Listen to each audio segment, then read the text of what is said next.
Well, let's continue the AI CRT story. Of course, a CRT meaning compensating resistance technology.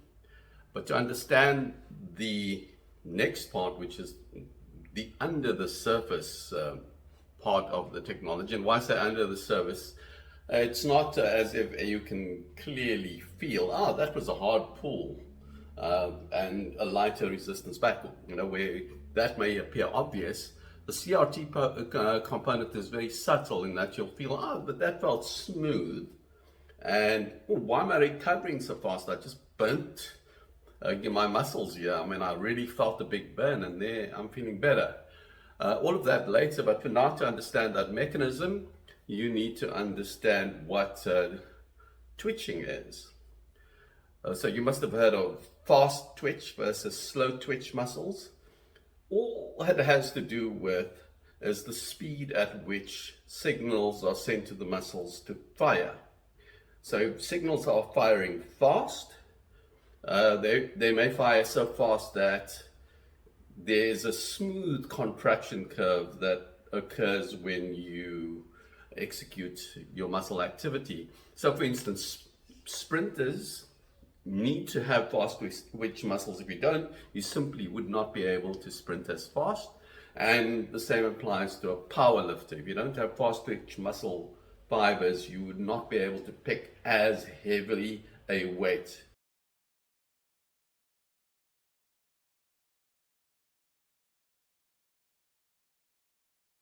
Slow twitch, the pulses fire far slower. So it basically sends a pitch, and then the muscle contracts hard, and then it goes down. So that's a wave-like form.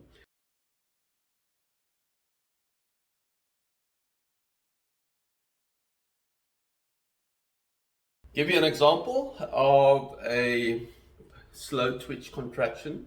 This is one of somebody that has MS. MS basically means there's a signaling issue and really not able to do the type of fast twitching. In fact, the slow twitch is even erratic and slow. So here's an example. As you can see, the wave formations there are fewer pulses and they are far bigger.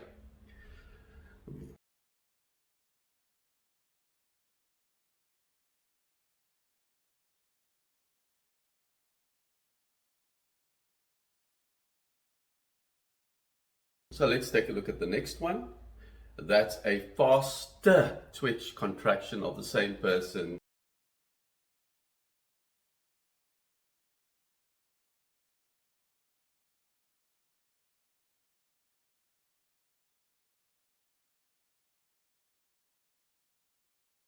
This brings me to the compensating resistance part of the technology.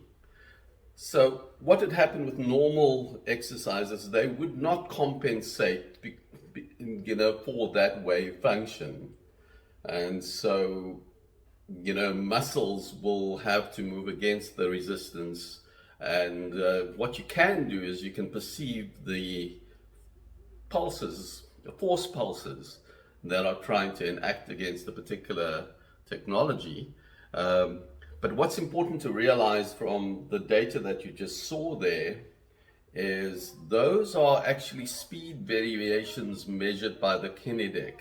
So the KineDek compensates as these waves are happening to that force, and it's either going faster or slower in that waveform.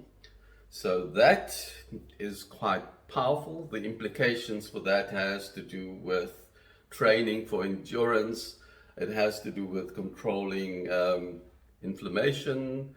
Somebody who may have an autoimmune condition can then exercise without exciting the autoimmune component of their disease.